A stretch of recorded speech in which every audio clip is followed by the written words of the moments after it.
wear a wife beater and be really angry about stuff too. Woohoo, Pantera. I'm sorry, it's just not at all for me.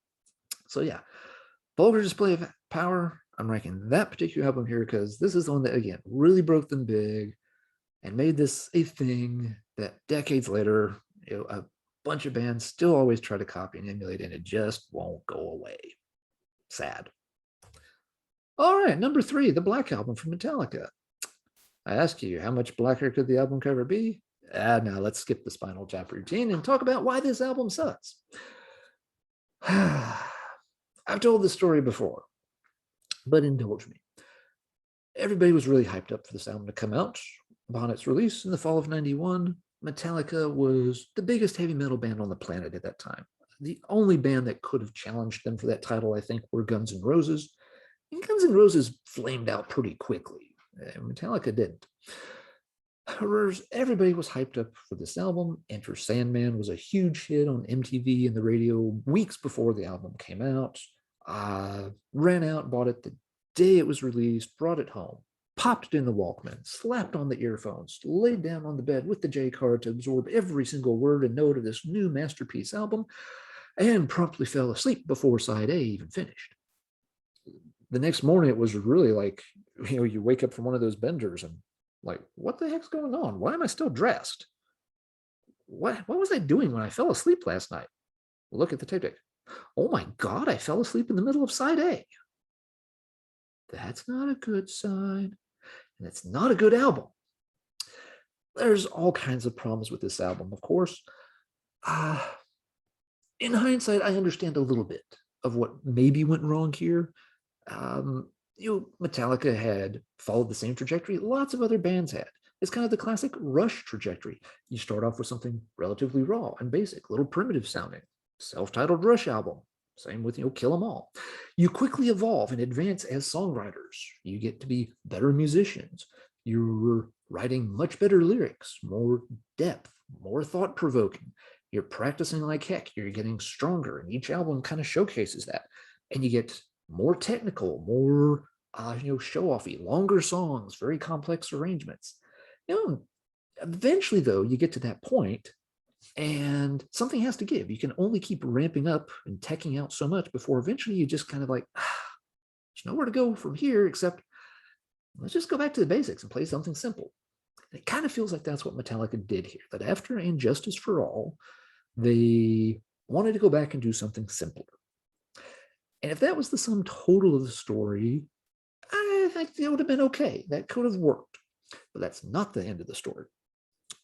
What damns this record is that sensation that it wasn't just about playing something simpler. It was about playing something that was much more commercially viable. It was about selling out.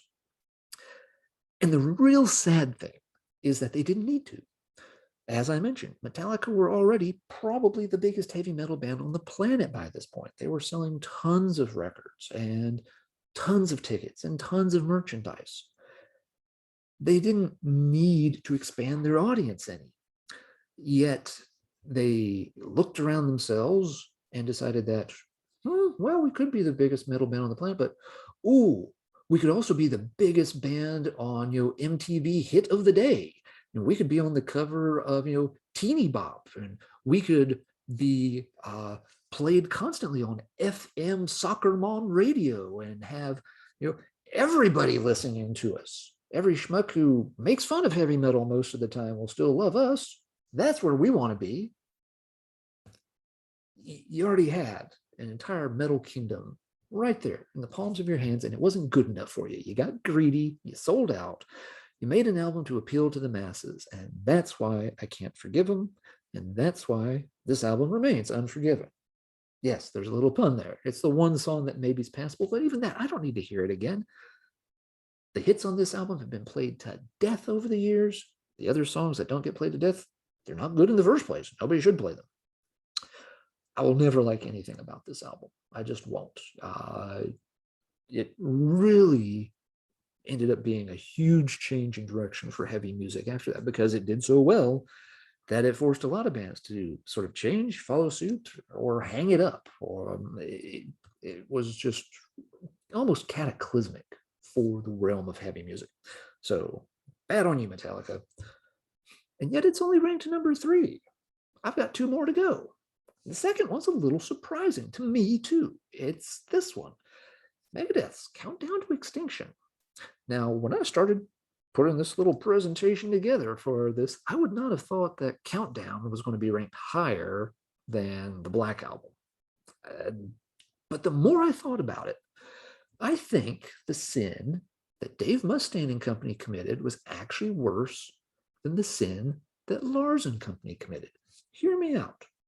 Now, first off, let's just be clear. This is not a good album. There's not very many good songs on here. If I hear them play Sweating Bullets on Ozzy's Boneyard one more time, I'm going to stop the car and just stop screaming, and I'm not going to stop until somebody shoots me with an elephant tranquilizer. God, I hate that song. I hate most of the songs on this album. It's not a good record. But here's what makes it so egregious. Here's why their foul that they committed deserves a number 2 slot on my list. Dave, of course, for years and years and years leading up to this was, always in this kind of one-sided rivalry with Metallica, where he always wanted to try to one-up them. And he always wanted to try to outpace them and outdo them. And, I feel like, in a lot of cases, he had. When it came to their tech metal albums, Metallica did Injustice for All and teched out, and it's okay. It's, about half the album's pretty good, I guess. The other half doesn't do much for me. It's not an album I really enjoy. But, Megadeth trumped them really good with Rust in Peace. It's got, all these amazing riffs, all these quick time changes. It's very, very tight. And the songs are very, very good overall.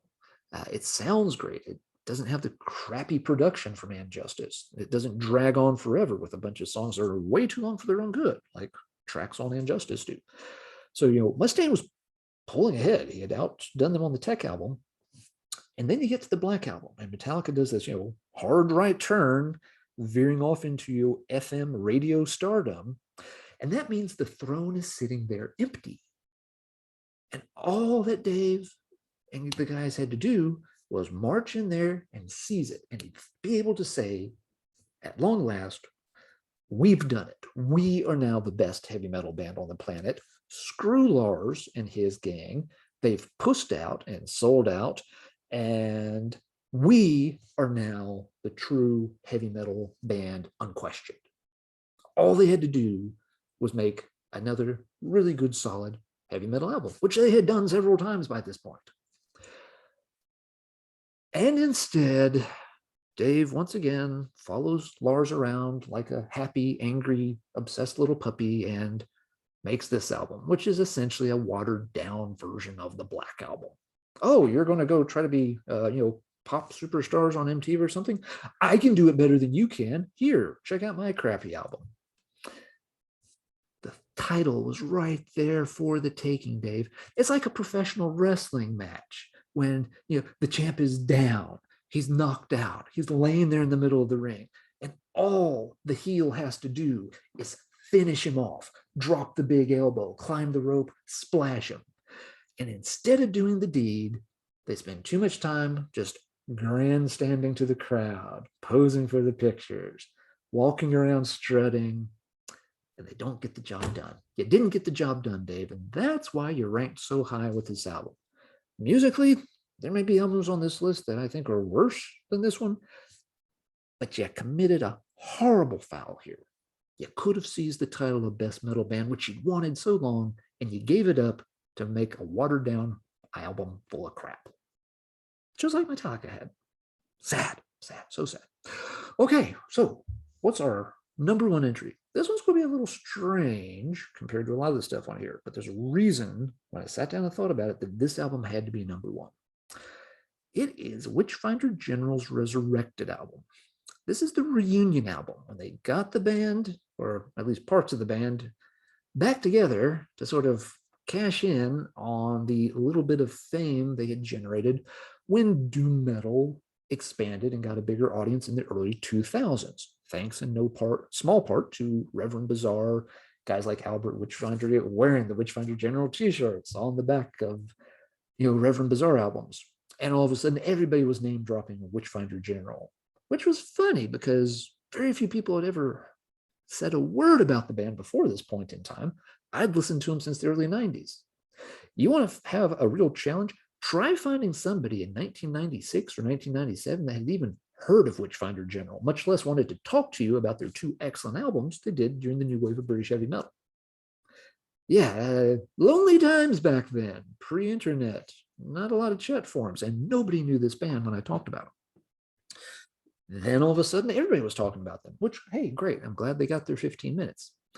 But, it kind of inspired them to be like, everybody loves us now. Well, obviously we should go make a new album.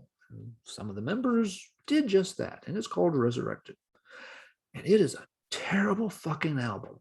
I played this thing several times trying to find something I would like about it because I really enjoy their early stuff. All those older releases, quite fun. I couldn't find a single thing about this album that I enjoyed. Not a song, not a riff, not a chorus, nothing. Now, the fact that just every song is terrible, hey, that's true for lots of albums. That's not why this is ranked number one on my list. The reason this is ranked number one on my list is because this album almost single-handedly soured me on all the reunion albums and comeback albums that have followed in its wake.